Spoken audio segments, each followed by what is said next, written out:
नमस्ते बच्चों, मैं अर्जुन राणा ज्ञान केंद्र माध्यमिक विद्यालय की तरफ से ई लर्निंग के लिए की गई पहल में आपका एक बार फिर से स्वागत करता हूं। यह वीडियो कक्षा 10वीं हिंदी लोक भारती के लिए है। सर्वप्रथम बच्चों, इन अनुदेशों का पालन किया जाए। अपना ईयरफोन या हेडफोन का उपयोग करें ताकि अच्छी तरह से सुनें और सीख सकें। अपने नोटबुक और पेंसिल को अपने पास रखें। जहां आवश्यकता हो वहां वीडियो को पॉज करना है। बच्चों, पिछली कक्षा में हम भारत महिमा जयशंकर प्रसाद द्वारा रचित कविता के बारे में जानकारी प्राप्त कर चुके हैं। यहाँ पर मैं उनकी तस्वीर और उनका परिचय भी आपके सामने प्रस्तुत कर रहा हूँ, जिसकी जानकारी मैं पिछली कक्षा में दे चुका था।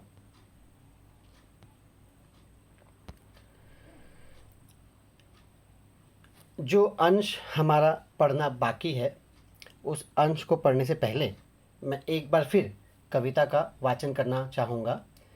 देखिए बच्चों, जितनी बार कविता का वाचन किया जाता है, कविता उतनी बार उतने अच्छे से समझ में आती है।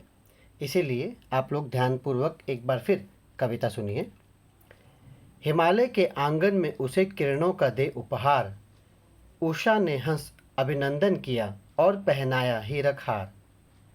जगे हम लगे जगाने विश्व, लोक में फैला फिर आलोक। व्योमतम पुंज हुआ तब नष्ट, अखिल संस्कृति हो उठी अशोक। विमल वाणी ने वीणा ली, कमल कोमल कर में सप्रीत। सप्त स्वर सब सिंधु में उठे, छिड़ा तब मधुर साम संगीत। विजय केवल लोहे की नहीं, धर्म की रही धरा पर धूम। भिक्षु होकर रहते सम्राट, दया दिखलाते घर घर घूम। गोरी को दिया दया का दान, चीन को मिली धर्म की दृष्टि। मिला था स्वर्ण भूमि को रत्न, शील की सिंघल को भी सृष्टि।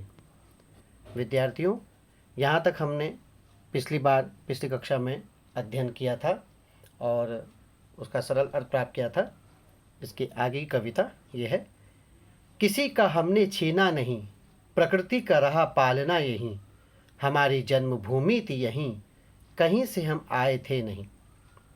चरित थे पूत, भुजा में शक्ति, नम्रता रही सदा संपन्न। हृदय के गौरव में था गर्व, किसी को देख न सके विपन्न। हमारे संचय में था दान, अतिथि थे सदा हमारे देव। वचन में सत्य, हृदय में तेज, प्रतिज्ञा में रहती थी टेव। वही है रक्त, वही है देश, वही साहस है वैसा ज्ञान। वही है शांति, वही है शक्ति, वही हम दिव्य आर्य संतान। जिए तो सदा इसी के लिए, यही अभिमान रहे यह हर्ष। निछावर कर दे हम सर्वस्व, हमारा प्यारा भारतवर्ष।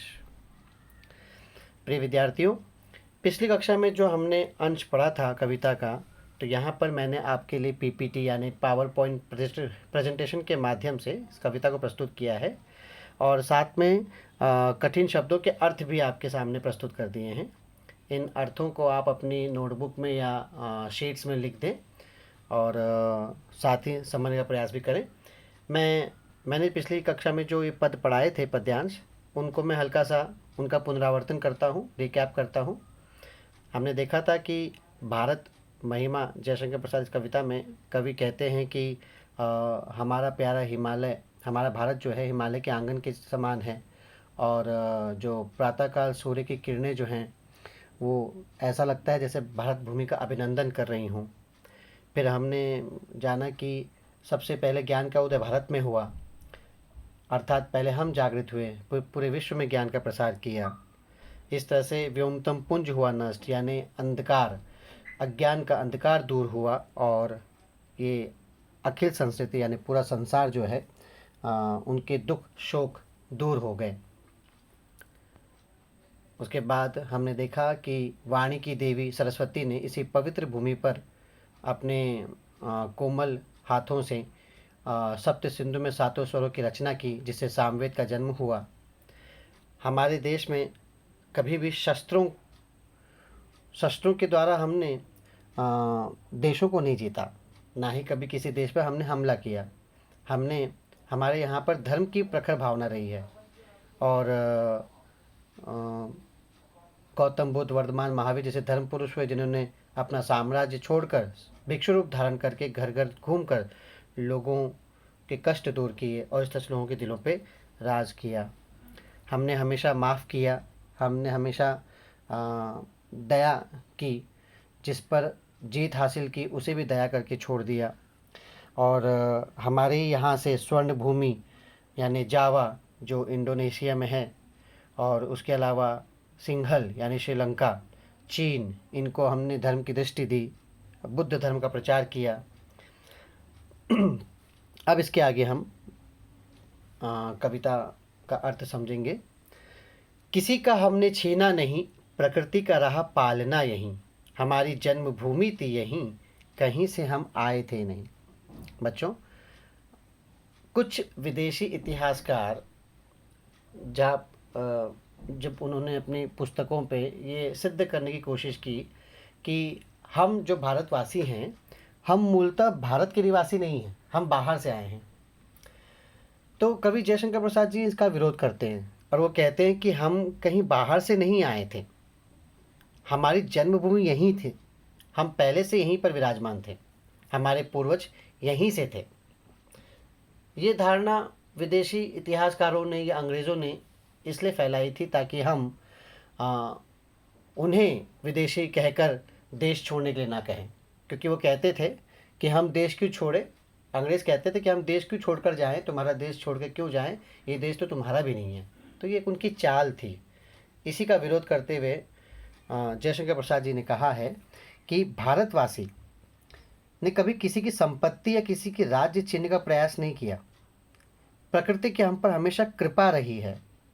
इस प्रकृति की देन है कि हमारे यहाँ कभी किसी चीज़ की कमी नहीं, चाहे वो 12 महीने बहने वाली नदियाँ हों, चाहे वो हिमालय का उच्च शिखर हो, हरी भरी धरती हो, फल फूल हो, तमाम तरह के संसाधन हमारे देश में उपलब्ध रहे हैं।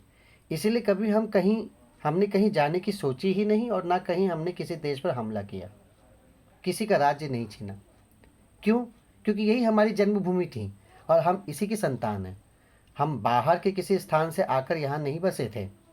इसलिए विदेशी इतिहासकारों का ये कहना असल में गलत सिद्ध होता है कि हम बाहर से आए थे, हम मूलतः यहीं के निवासी हैं।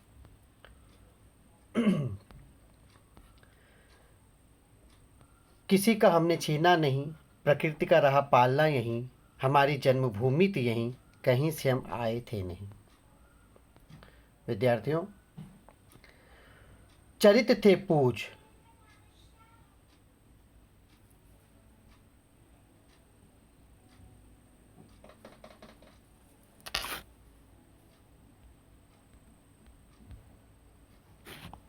बच्चों, किसी का हमने छीना नहीं, प्रकृति का रहा पालना यहीं, हमारी जन्मभूमि थी यहीं, कहीं से हम आए थे नहीं। इसके पश्चात की जो कविता है, चरित थे पूज, भुजा में शक्ति, नम्रता रही सदा संपन्न, हृदय के गौरव में था गर्व, किसी को देख न सके विपन्न।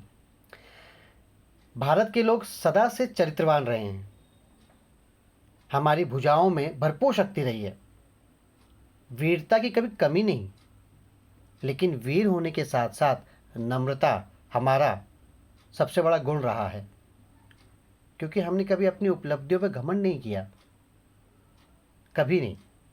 और हम अपनी संस्कृति सभ्यता पे गर्व करते हैं। हमारी संस्कृति में है कि हम कभी किसी को दुखी नहीं देख सकते, इसीलिए दीन दुखियों की सेवा करने के लिए भारतवासी हमेशा तैयार रहे, तत्पर रहे। हमारे संचय में था दान, अतिथि थे हमारे देव, वचन में सत्य, हृदय में तेज, प्रतिज्ञा में रहती थी टेव। हमारे संचय में दान। हम भारत देश दानवीरों का देश है, दानवीरता भारतीयों का गुण रहा है। और कभी यदि हमने धन और संपत्ति जमा की है, उसका संग्रह किया है, तो दान करने के लिए। हमारे देश में अतिथियों को सदा देवता के समान माना जाता रहा। भारत के लोग सत्य बोलना अपना धर्म मानते थे। हम सत्यवादी राजा हरिश्चंद्र के संतान हैं। बच्चों, आप जानते हो अयोध्या के राजा हरिश्चंद्र बहुत ही सत्यवादी और धर्मपरायण राजा थे। वो भगवान राम के पूर्वज माने जाते हैं। अपने सत्य धर्म का पालन करने और वचनों को निभाने के लिए राजपाट छोड़कर पत्नी और बच्चे के साथ जंगल चले गए और वहाँ भी उन्होंने विषम परिस्थितियों में अपने सत्य धर्म का पालन किया, कभी उसका साथ नहीं छोड़ा। तो हमारे हृदय में तेज है, गौरव है, हम सदा अपनी प्रतिज्ञा में टिके रहते हैं, अटल रहते हैं। टेव यानी टिके रहना, अटल रहना। प्राण जाए पर वचन न जाए, ये हमारा सिद्धांत रहा है। वही है रक्त, वही है देश, वही साहस है वैसा ज्ञान, वही है शांति, वही है शक्ति, वही हम दिव्य आर्य संतान। बच्चों, आज भी हम भारतीयों की खून में, हमारे शरीर के नस नस में उन्हीं पूर्वजों का रक्त प्रवाहित हो रहा है। आज भी हमारा देश वैसा ही था, वैसा ही है जैसा था। आज भी भारतीयों में वैसा ही साहस है। भारतीय आज भी ज्ञान के क्षेत्र में आगे हैं। आज भी हम सबसे पहले शांति के पुजारी हैं, शांति की बात करते हैं और देशवासियों में वैसी ही शक्ति है। हम उन्हीं आर्यों की दिव्य संतान हैं।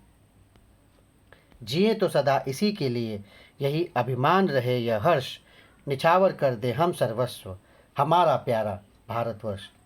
कवि जयशंकर प्रसाद जी कहते हैं कि जीना देश के लिए, मरना देश के लिए।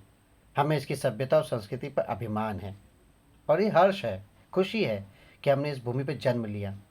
यह हमारा प्यारा भारतवर्ष है और यदि आवश्यकता पड़े तो हम इसके लिए अपना सब कुछ, सर्वस्व न्यौछावर कर देंगे। ये देश और इस देश की सभ्यता संस्कृति पर हमें अभिमान है, हमें गर्व होना चाहिए। इसलिए इस प्रकार प्रस्तुत कविता में कवि ने अपने देश के गौरवशाली अतीत का सजीव वर्णन किया है। भारत माता की जय। धन्यवाद विद्यार्थियों। आज हमारी कक्षा यहाँ पे समाप्त होती है।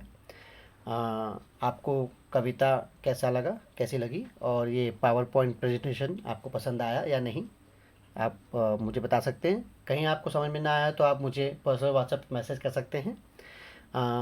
बच्चों, आज हमारी कविता यहाँ संपूर्ण समाप्त हो गई है इसके सरल अर्थ के साथ।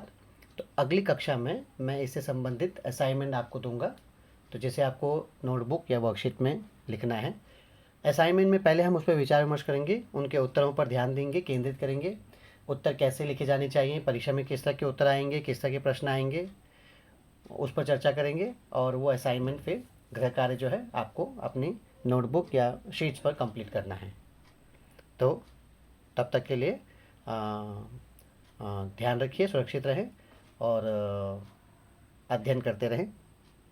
शुक्रिया, धन्यवाद।